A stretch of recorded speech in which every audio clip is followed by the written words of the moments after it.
Jono, good morning to you. Thank you so much for your time. I must say it's quite interesting that all these years ago, the first test was at Wondrous against India, and now 30 years post this milestone, Wondrous is now gearing up for an India test early in January. So I know you definitely do have plans to celebrate. Tell us more. Yeah, absolutely, Nix, and thank you for having me on the show.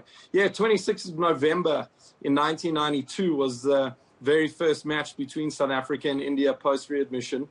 It was played at the Wanderers back then, and 30 years later, we're now going to have a New Year's test match back at the Imperial Wanderers between South Africa and India starting on the 3rd of January.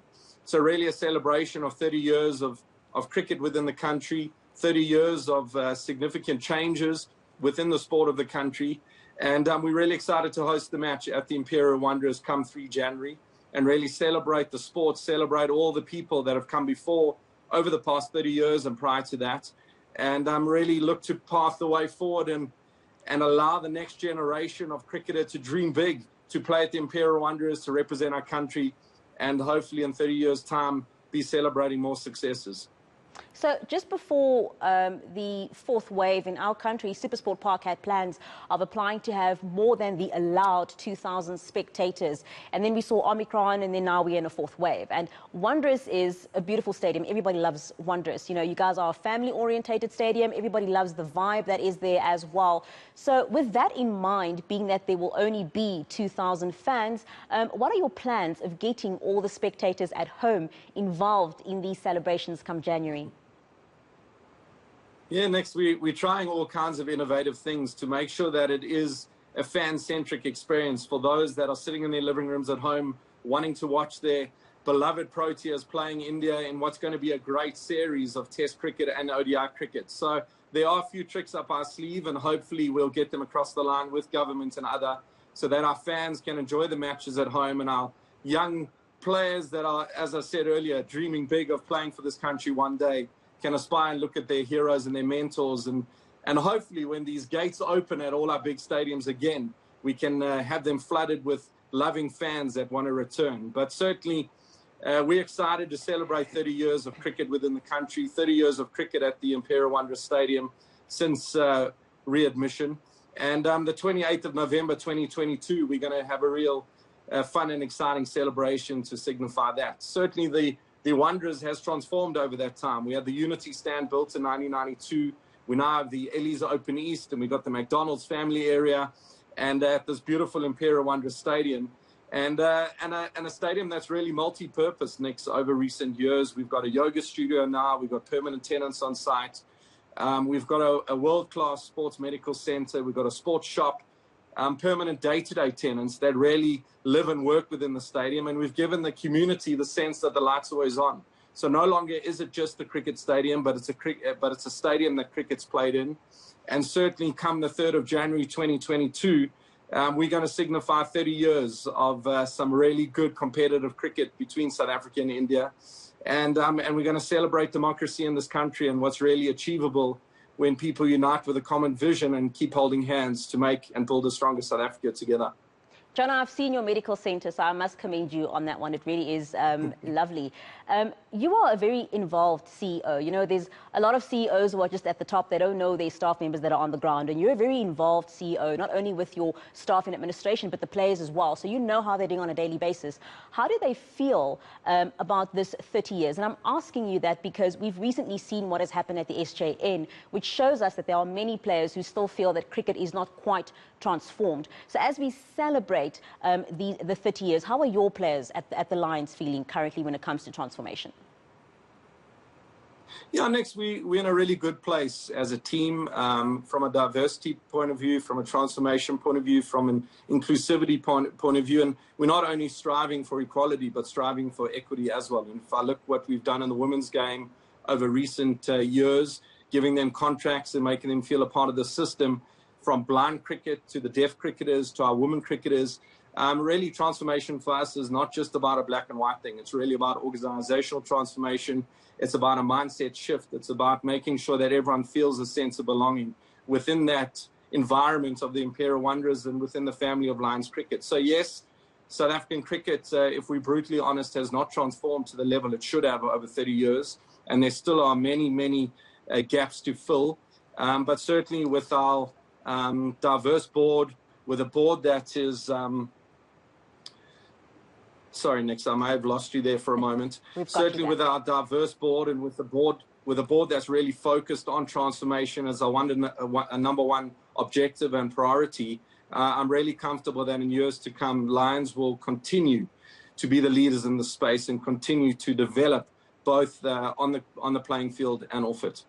So, Jono, quite often in life in general, when bad things happen, people will tell us to find positive in it, to find the good. So with the ban that the ICC had imposed on South Africa, it was bad for South Africa, but I think there was a bit of positive in it for the players, because the players at least had the opportunity now to travel abroad and get international experience, hence Kolpak. How has post-ban been beneficial to our players?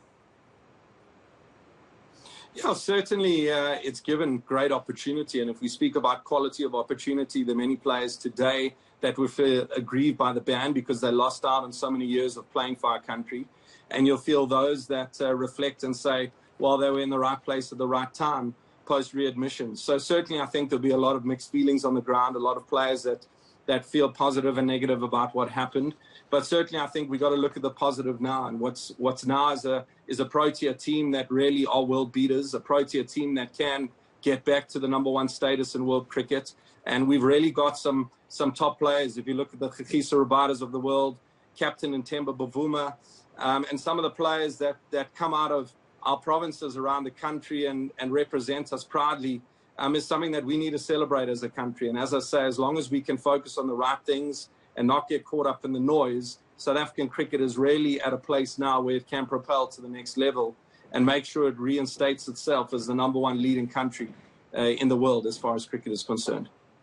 Jono, you mentioned Ntemba Bavuma, which is our first black captain. And whilst positive changes have been made in cricket, I just want to go back to the SJN, as there was an indication that we are not quite there yet. So following the report released by Advocate Nsebeza, where do the shortfalls lie? I know it was 235 pages, Jono, and I'm putting you on the spot here. I know you might not have read all of that. But there are a few key things that came out of that report. So where do you think we need to be heading as South African cricket when we look at transformation? And I want to touch on your point of not only race, but gender as well, because we both know when it comes to gender, it is lacking also for women. Yeah, I think if you look at cricket as a sport, Nix, it's really got a lot of positive stories to tell. I mean, if I look at us as Lions cricket, we put 45 children through bursaries on an annual basis. We support a lot of families that depend on the sport to bring in income. As you said, and as I said a bit earlier, gender equality is a critical piece. So to make sure that we transform on all levels of the pyramid and ensure that the grassroots programs are strong and the grassroots program can develop and ensure that there's a quality of opportunity for all is a key thing for all of us. So yes, the SJN hearing has highlighted things that many of us knew.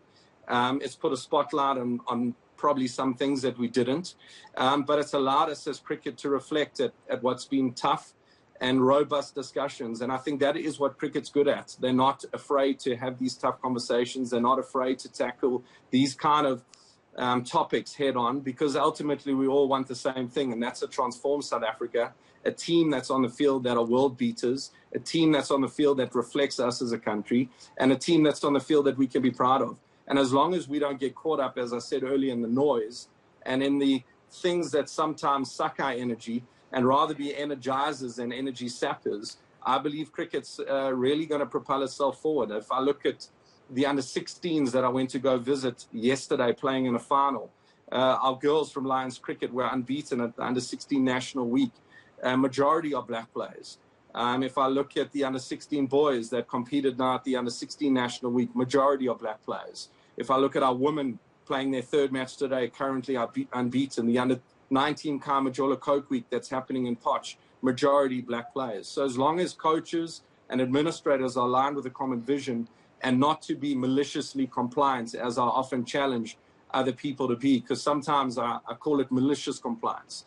But as long as we keep giving players quality of opportunity, as long as we keep giving our players the opportunity to excel and we level the playing fields, and we ensure that every player, whether they're black, white, men, women, boys, girls, no matter whether they come from privileged or underprivileged backgrounds, as long as we keep striving for a common vision, and that's making sure that there's equity and equality and that everyone's got a chance to succeed, then I believe we're doing the right thing for the sport in this country, and making sure that every player has a sense of belonging. We bought a little girl a pair of shoes only last week that was playing in like little all-star tackies, yet a quality player.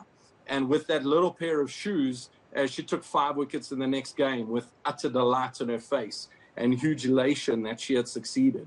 And small things make a significant difference in these lives. And as long as we can, as I say, keep striving as a society to make a meaningful difference in the lives of many, we've got hope for this country. And that's what administrators like myself and I challenge our other CEOs around the country, whether in sport or in business, to make sure that we transform in our boardrooms, to make sure we transform in our offices, and in sport, make sure we transform on the sporting field so that everyone has a sense of belonging, a sense of empowerment, and a sense that we can achieve great things together and dream big. Jono, we have run out of time. We've got to go, but thank you so much for making the time. I'm going to tell all the fans who love Wanderers to have a look at Lions Cricket's social media platforms to see how fans can get involved in the test coming up on the 3rd of January 2022. That was Lions Cricket CEO Jono Leaf-Wright chatting to us ahead of the India test that they're going to be hosting on the 3rd of January 2022. We'll have more sport for you later. Maseho, back to you.